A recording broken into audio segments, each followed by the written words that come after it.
لله رب العالمين، الصلاة والسلام على رسوله أشرف الأنبياء والمرسلين وعلى آله وأصحابه أجمعين ومن دعا بدعوتهم وصار على ضربهم إلى يوم الدين. أما بعد، أعوذ بالله من الشيطان الرجيم. بسم الله الرحمن الرحيم. وتوبوا إلى الله جميعا أيها المؤمنون لعلكم تفلحون. وقال: فقلت استغفروا ربكم إنه كان غفارا. صدق اللہ العظیم. معزز سامعین، ذمہ داران محفل، علماء کرام، معزز خواتین، تعریف کے لائق اللہ کی ذات بابرکت ہے، مالک تقدیر بھی ہے اور زندگیوں کا رہنما بھی. درود و سلام اس کے بھیجے ہوئے تمام انبیاء اور رسولوں پر، بالخصوص آخری رسول محمد الرسول اللہ صلی اللہ علیہ وسلم پر، جن کی اطاعت اور پیروی عین اللہ کی اطاعت اور پیروی ہے. حضرات، آپ اور میں اور ساری دنیا اس وقت جس وبا سے گزر رہی ہے اور جس نے دنیا کے ہر ملک کو کم و بیش اپنی لپیٹ پہ لے رکھا ہے، ایسا لگتا ہے کہ زمین پر موت نے پوری طریقے سے اپنے پنجے گاڑ دیے ہیں. اس وبا کی ابتدا کیا ہے اور انتہا کیا ہے، اس پر بحث و مباحثہ اس دنیا میں جاری ہے. لیکن اللہ اور اس کے رسول صلی اللہ علیہ وسلم کے اقوال کی روشنی میں ہمیں اس سے بچنے، اس سے دور رہنے اور ان ماحول سے عبرت حاصل کرنے کے سلسلے میں کچھ باتیں جاننے کی بڑی سخت ضرورت ہے. اس وبا میں انسانی جانوں کا جو ضیاع ہے، اور بالخصوص جتنے مناظر انسانیت سوز ہم نے دیکھے ہیں، شاید اس سے پہلے کبھی انسانی تاریخ میں کم ہی دکھائی دیتا ہے. تاہم ایک طرف تو یہ لگتا ہے کہ اللہ تبارک و تعالی اپنے بندوں کو اس آزمائش کے ذریعے راہ راست پر لانا چاہتے ہیں. أَوَأَنَّهُمْ يُفْتَنُونَ فِي كُلِّ عَامٍ مَرَّةً أَوْ مَرَّتَيْنِ لَا يَتُوبُونَ وَلَا هُمْ يَذَّكَّرُونَ. انسانی زندگی میں سال میں ایک آدھ جھٹکے تو لگتے ہی ہیں، اور اتنے بڑے پیمانے پر آج جو وبا نے کیا ہے، اور اہل محاسن، اس دنیا کو جو نقصان ہے وہ تو نقصان ہے، لیکن اس امت نے جو نقصان اٹھایا ہے، پہاڑ جیسے علم رکھنے والے علماء، مفکرین اور مصلحین اس دنیا سے جا رہے ہیں. قحط الرجال کے اس زمانے میں ان اکابرین کا چلا جانا اس امت کے لیے کتنا بڑا صدمہ ہے، اس کا تصور کرنا بھی محال ہے. ایسا لگتا ہے کہ اہل محاسن کو قدرت چن چن کر اٹھا رہی ہے. کہیں جنت بھرنا مقصود ہے یا عذاب الہی قیامت کے قریب بطور آثار کے لانا، یہ آسمان و زمین کا رب ہی بہتر جانتا ہے. ان حالات میں، اس وبا سے متاثر دور میں، جتنی زبانیں ہیں اتنی باتیں ہیں، احتیاطی تدابیر کے مشورے ہیں، اور کہیں پر علاج اور معالجے کا سلسلہ ہے، لیکن اموات ہیں کہ تھمنے کا نام نہیں لیتی ہیں، اور انسان کی بے بسی اور اس کی ساری تحقیقات قدرت کے سامنے بے بس دکھائی دیتی ہے. آسمان و زمین کے رب نے جو کہا، فَلَوْلَا إِذَا بَلَغَتِ الْحُلْقُومَ وَأَنْتُمْ حِينَئِذٍ تَنظُرُونَ. انسان کے سامنے انسان کی جان حلق سے نکلتی ہے، پہنچتی ہے اس کی روح وہاں تک، اللہ تعالیٰ کہتا ہے ترجعونہا ان کنتم صادقین، لوٹا کے دکھاؤ۔ بھائی بھائی کو نہیں روک پا رہا ہے، شوہر بیوی کو نہیں روک پا رہا ہے، دوست دوست کو نہیں روک پا رہا ہے۔ اس وبا نے نہ جانے کتنے چمن اجاڑ دیے، کتنے بچوں کے سروں پر سے ماں باپ کا سایہ ہٹا دیا، کتنے شوہر اس کا لقمہ اجل بنے، اور کتنی بیویاں اس زندگی کو ادھوری چھوڑ کر نکل گئی۔ یہ سب کچھ آسمان و زمین کے رب کے فیصلے سے ہوتا ہے، لیکن اس وبا کے اندر جن چیزوں کی طرف توجہ دینے کی بڑی سخت ضرورت ہے کہ وبا چھوٹی رہے یا بڑی، مصیبت چھوٹی رہے یا بڑی، اس سے اہل ایمان کس طرح نجات پائیں اور اپنی اصلاح کیسے کریں۔ ایک طرف تو یہ وبا ہے جس میں جسموں کا نقصان ہو رہا ہے، دوسری طرف اس امت کے بارے میں سوچئے جس کو اللہ جل جلالہ نے قیامت تک کے لیے اپنے نبی کی دعوتی مشن کے لیے مقرر کیا ہے۔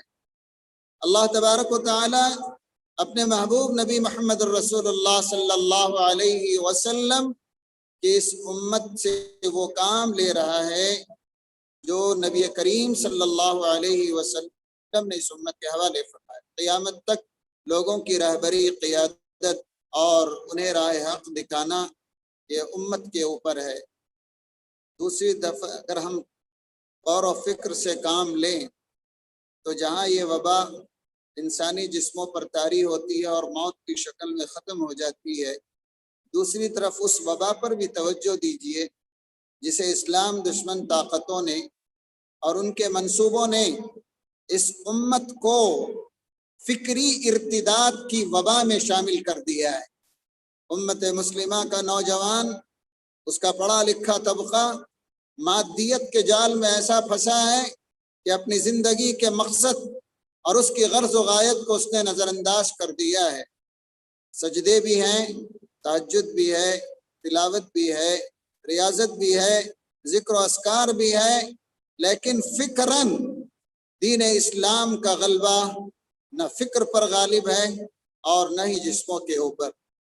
یہ فکری ارتداد یہ سب سے بڑی وبا ہے جو اس نے ہماری نسل کو اور امت مسلمہ کے اصل طاقت اس کے نوجوانوں کو جس نے اپنے چنگل میں پھنسا رکھا ہے۔ اللہ کرے کہ ہم اپنی نسلوں کو اس سے نکال سکیں، اور اس کے لیے اکابرین نے جو خدمات انجام دی اور امت کے اس فکری تعطل اور انجماد کو ختم کرنے کی جو کوششیں کی، ان کی طرف ہم لوٹیں، ان کے مشوروں پہ عمل کریں، ان کے لٹریچر کو پڑھیں اور اس سے اپنی زندگی میں ایک انقلاب لے کر آئیں اور دین اسلام کو ایک آئیڈیالوجی کے طور پر قبول کریں اور ایک فکر کے طور پر قبول کریں۔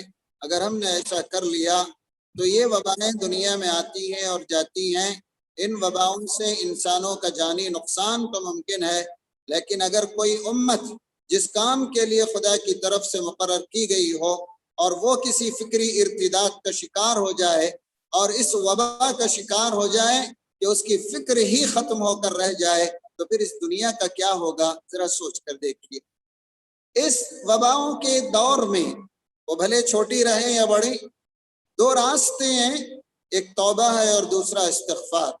آسمان و زمین کا رب کہتا ہے وَتُوبُوا إِلَى اللَّهِ جَمِيعًا أَيُّهَا الْمُؤْمِنُونَ لَعَلَّكُمْ تُفْلِحُونَ۔ اللہ فرماتے ہیں اے ایمان والو، اللہ کی طرف رجوع کرو، اللہ کے دربار میں توبہ کرو، شاید تم کامیاب ہو جاؤ۔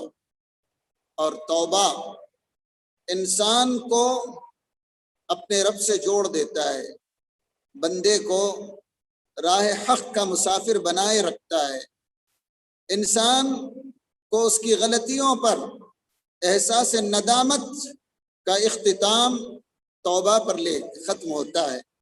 ارے بھائی، اللہ تبارک و تعالی نے ہمارے لیے توبہ کا دروازہ کھلا رکھا۔ ذاتی طور پر انسان کے لیے توبہ کا دروازہ اس وقت تک ہے جب تک کہ اس کی جان اس کے نرخرے میں نہ پہنچ جائے، اور ساری انسانیت کے لیے توبہ کا دروازہ اس وقت تک کھلا ہے جب تک کہ سورج مشرق کے بجائے مغرب سے طلوع نہ ہو جائے۔ اللہ تبارک و تعالیٰ فرماتے ہیں کہ انسان بہرکیف گناہ کے بعد جو ہی توبہ کرتا ہے اللہ تبارک و تعالیٰ اس کی توبہ کو قبول کر لیتے ہیں۔ نبی کریم صلی اللہ علیہ وسلم کے ارشادات ہیں، حضرت انس بن مالک رضی اللہ تعالی عنہ غالباً اس حدیث کے راوی ہیں، جس نے فرمایا کل بنی آدم خطاء وخیر الخطاء من التوابین، آدم کی اولاد گنہگار ہے، گنہگاروں میں بہتر وہ لوگ ہیں جو توبہ کر لیتے ہیں۔ حضرت عبداللہ ابن مسعود رضی اللہ تعالی عنہ کی ایک حدیث ہے، وہ فرمایا التائب من الذنب کمن لا ذنب لہ، اللہ کے رسول صلی اللہ علیہ وسلم کا ارشاد ہے، فرمایا کہ توبہ کرنے والا اپنے گناہوں سے اس کی مثال اس کی طرح ایسی ہے جیسے اس نے کوئی گناہ ہی نہیں کیا ہے۔ تو اللہ تبارک و تعالیٰ کے دربار میں آدمی گناہوں کی معافی مانگتا رہے، توبہ کرتا رہے، اور توبہ کتنی کرے، کیسی کرے، اس سے گناہ کا احساس ہوا، اور یہ گناہ کا احساس کب ہوتا ہے؟ جب اس کا چٹکی لینے والا نفس، اس کو ملامت کرنے والا نفس اس کو آمادہ کرتا ہے۔ وَلَا أُقْسِمُ بِالنَّفْسِ اللَّوَّامَةِ، نہیں میں قسم کھاتا ہوں چٹکی لینے والے نفس کی۔ تو یہ نفس انسان کے میں جب زندہ رہتا ہے تو وہ اس کو گناہوں پر آمادہ کرتا رہتا ہے، دیکھو تم نے غلطی کی ہے، گناہ کیا ہے، اور اس سے تمہیں توبہ کی ضرورت ہے، استغفار کی ضرورت ہے۔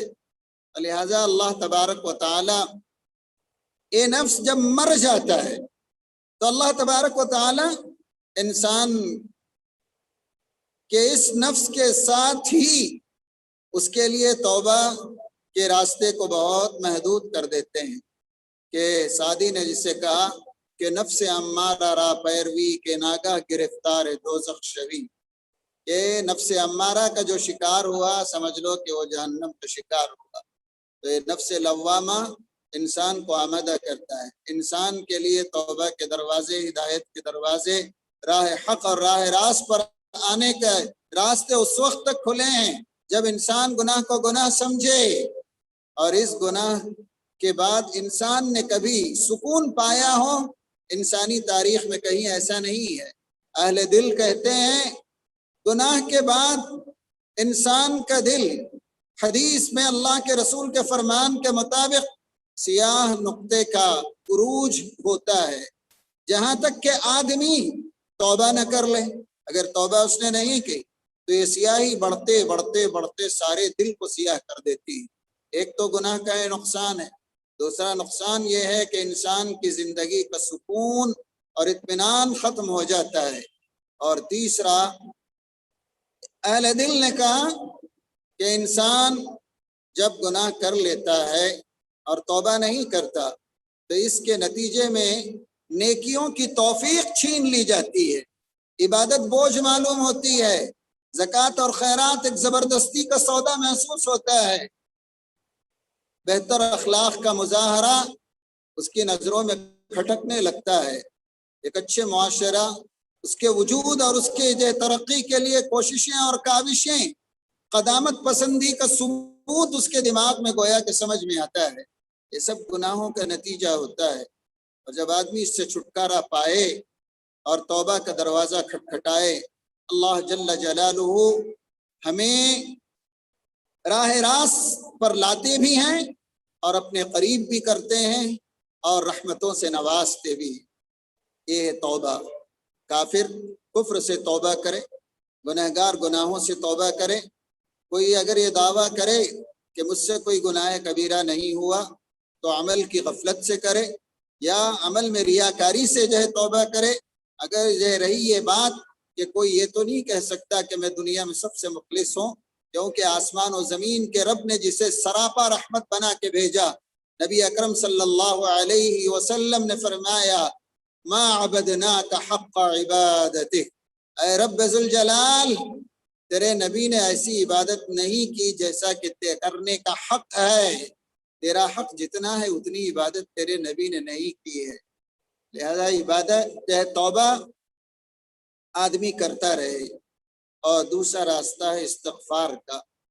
ان وباؤں کے پیچھے انسانی اعمال، جسے قرآن نے کہا تری اور خشکی جو فساد سے بھری ہے، وہ انسان کی بری کمائی کا نتیجہ ہے، اور انسان کے اعمال جو بگڑتے ہیں، جیسے جیسے بگڑتے ہیں، اللہ تبارک و تعالی کے طرف سے مختلف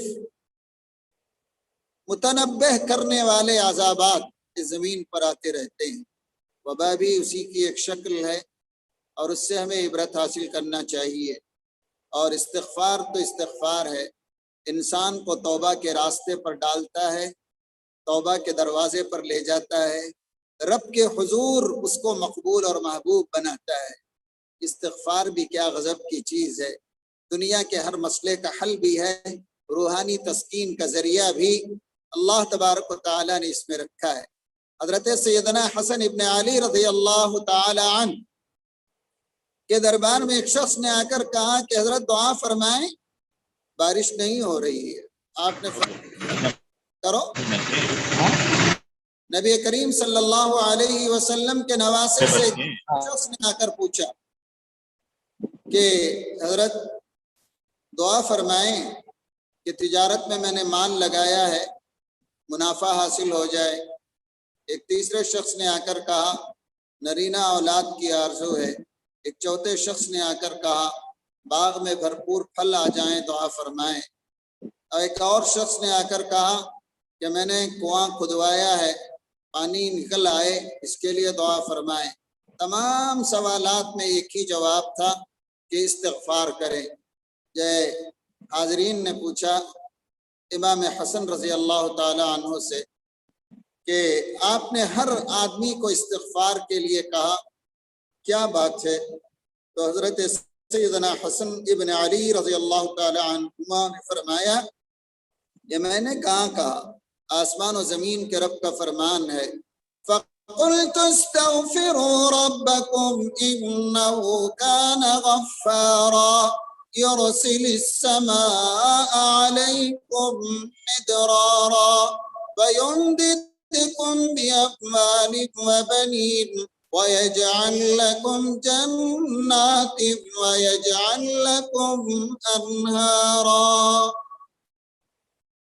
تم اپنے رب سے استغفار کرو، یقیناً وہ بڑا معاف کرنے والا ہے۔ اگر تم نے استغفار کیا، وہ آسمان سے تم پر رمجھم بارش برسائے گا، تمہارے مال اور تمہاری اولاد کو تمہارے حق میں نفع بخش بنائے گا، تمہارے لیے پانی کے نہریں نکالے گا، اور تمہیں لہلہاتے اور خوب پھلدار باغ عطا کرے گا۔ تو یہ استغفار ہے۔ اور استغفار کی بھی بڑی عجیب روایتیں اور بہت ہی عجیب کانسیپٹ ہے استغفار کا۔ دنیا میں انسان یہ سمجھتا ہے کہ گناہ کے بعد استغفار ہے، شریعت بتاتی ہے کہ نیکیوں کے بعد بھی استغفار۔ مثال کے طور پر آدمی جب وضو کرتا ہے تو حدیث میں آتا ہے کہ چہرہ دھویا، کلی کیا، ناک پہ پانی لیا، ہاتھ پیر دھوئے، جو عضو دھوتا ہے اس کے ساتھ اس کے گناہ دھلتے جاتے ہیں۔ اللہ کے رسول صلی اللہ علیہ وسلم جب وضو سے فارغ ہوتے تو جن دعاؤں کی آپ سے روایتیں مروی ہیں ان میں ایک دعا یہ بھی ہے اشہد ان لا الہ الا انت استغفر واتوب الیک، یعنی گناہ دھل جانے کے بعد استغفار۔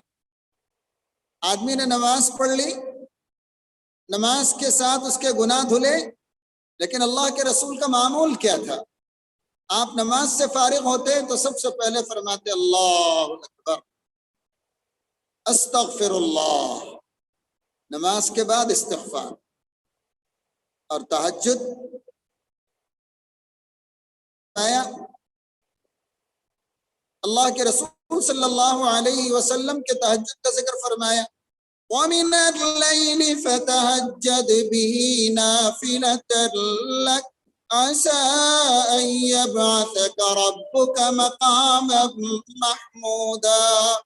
فرمایا اے نبی آپ رات میں تہجد پڑھیں تو تہجد کے صلے میں کیا ملے گا؟ آپ کا رب آپ کو مقام محمود عطا کرے گا۔ دوسری طرف اہل ایمان تہجد پڑھیں تو ان کو کیا ملے گا؟ ان کی تہجد کا ذکر کرتے ہوئے قرآن نے کہا کانوا قلیلا من اللیل ما یہجعون، اہل ایمان رات میں کم سوتے ہیں اور اس کے تھوڑے حصے میں جاگتے ہیں اور اپنے رب کو یاد کرتے ہیں۔ وَبِالْأَسْحَارِ هُمْ يَسْتَغْفِرُونَ، جب تہجد سے فارغ ہو جاتے ہیں تو پھر وہ استغفار کرتے ہیں۔ یہ اہل ایمان کی بات بتائی۔ اللہ اپنے رسول کو تہجد کے صلے میں مقام محمود اگر عطا کرتا ہے تو اہل ایمان کو کیا ملے گا؟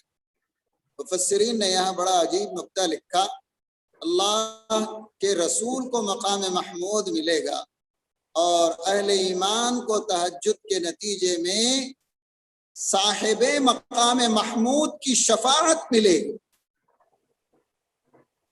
تو اللہ تبارک و تعالی نے قرآن میں مختلف جگہ پر فرمایا واستغفروا، اللہ تعالیٰ سے مغفرت طلب کرتے رہو، استغفار کرتے رہو، گناہوں کی معافی مانگتے رہنا۔ آج اس بات کی بڑی سخت ضرورت ہے۔ آج جس طریقے سے انسان گناہوں پر آمادہ ہی نہیں بلکہ ڈٹ کر ان کو کرنے پہ تلا ہوا ہوتا ہے، اور ان گناہوں کو کرنے کے بعد جس انداز سے فخریہ طور پر اس کا اظہار کرتا ہے، گناہوں کی زندگی ہی کو حقیقی زندگی سمجھ بیٹھتا ہے اور چند ان کے اسباب تعیش اور زندگی کی لذتوں میں کھو کر سمجھ لیتا ہے کہ اس کے دنیا میں آنے کا بس یہی مقصد رہ گیا ہے، تو یہ وبائیں ایک جھٹکے میں اس کو سمجھا دیتی ہیں۔ آج دولت مند، فقیر، غریب، صاحب حیثیت، طاقتور، کمزور، سب پریشان ہیں، اور انسانی لاشوں کی بے حرمتی کے وہ مناظر ہم نے دیکھے ہیں جو انسانی تاریخ میں شاید ہی کبھی دکھے ہوں۔ ترقی یافتہ دور کے اندر مسافتیں جہاں سکڑ گئی ہیں، وہاں اتنی ٹیکنالوجی کے باوجود انسان کی لاچاری، اس کی بے بسی کھل کر دکھائی دیتی ہے۔ اس قدر بے بس انسان، اپنوں کی لاشوں کو پھینک کر لوگ بھاگ رہے ہیں۔ انسانی تاریخ میں انسانی لاشوں کی بے حرمتی کے یہ بدترین مناظر ہمیشہ کے لیے شاید یاد رکھے جائیں گے۔ اللہ تبارک و تعالی نے ایسے موقع پر آپ پر، ہم پر یہ کرم کیا کہ ہمیں ان بیماریوں سے، ان وباؤں سے، ان حالات سے نمٹنے کے وہ راستے بتائے کہ ہم اپنا جائزہ لیں۔ سائنس نے کیا ترقی کی، دوائیں کتنی بنی، وہ سب اپنی جگہ پر ہے، وہ ہوتا رہے گا، لیکن اس دل کے بارے میں سوچئے جہاں سے گناہ کے جذبات پنپتے ہیں، دماغ اس کی اس کی شکلیں بناتا ہے اور بدن اس کو عملاً وجود میں لاتا ہے۔ اس دل کی تبدیلی کا راستہ کیا ہے؟ ہم اپنے گناہوں پر ندامت کے آنسو بہائیں، اپنے آپ کو اپنے رب سے جوڑیں، تنہائی میں مالک حقیقی کے سامنے سر جھکائیں، آسمان و زمین کے رب کے سامنے گڑ گڑائیں، اور دنیا میں کون ہے اس رب ذوالجلال سے بڑا، اس کائنات میں اس سے بڑا رحم کرنے والا؟ اللہ اکبر، اللہ اکبر۔ وہ رب خود کہتا ہے یا ایھا الانسان ما غرک بربک الکریم، ارے نادان انسان، کس نے تجھے اپنے اس قدر رحم کرنے والے پروردگار سے بدظن کر دیا ہے؟ اللہ اکبر، اللہ اکبر۔ اور یہ استغفار انسان اگر اس کو لازم کر لے، چلتے پھرتے اٹھتے بیٹھتے، تو یقین رکھیے کہ انسان کی دعائیں بھی قبول ہوں گی، بلکہ استغفار انسان کو مستجاب الدعوات بنا دیتا ہے۔ اس وقت مجھے سیدنا امام احمد ابن حنبل رحمت اللہ علیہ کا ایک واقعہ یاد آ رہا ہے۔ امام صاحب کو ایک سفر درپیش ہوا، اطلاع دیے، رخت سفر انہوں نے باندھا، اور اس وقت سفر کی اتنی سہولتیں نہیں تھیں۔ ایک دور دراز دیہات میں پہنچے، عشاء کا وقت ہو گیا تھا، سردی کے دن تھے۔ آپ نے عشاء پڑھی اور سوچا کہ چلیے یہاں پر آرام کر لیں اور صبح جائے پھر سفر جاری کریں گے۔ پہلے محلہ جانتے نہیں تھے، تو امام صاحب اور ذمہ دار جو بھی تھے مصلیوں نے کہا کہ بڑے میاں آپ نماز پڑھ چکے ہوں تو مسجد بند کرنا ہے، آپ ذرا اپنا بوریا بستر لے کر باہر نکل لیں۔ امام صاحب کو کوفت ہوئی، کوئی راستہ نہیں تھا، کڑاکے کی سردی تھی۔ خیر باہر کیف مسجد سے باہر آئے، باہر دیکھا تو مسجد کے قریب ایک نان بائی کی دکان تھی، وہاں تنور جل رہا تھا۔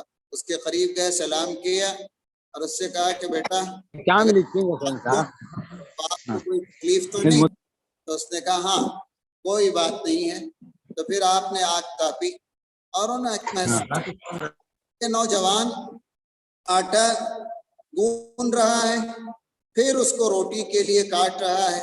ہر چھوٹے سے چھوٹے عمل پر استغفار کرتا ہے، استغفر اللہ استغفر اللہ۔ تنور میں روٹی دیتے ہوئے، نکالتے ہوئے، اس کو رکھتے ہوئے، لہذا ہر وقت استغفار کرتا ہے۔ تو امام صاحب نے اس نوجوان سے پوچھا کیا یہ آپ کا معمول ہے؟ تو اس نے، جو کہ جانتا نہیں تھا امام صاحب کو، اس نے کہا کہ ہاں برسوں سے میرا معمول ہے، اور میں آپ کو ایک بات بتاؤں کہ اس استغفار نے مجھے مستجاب الدعوات بنا دیا ہے۔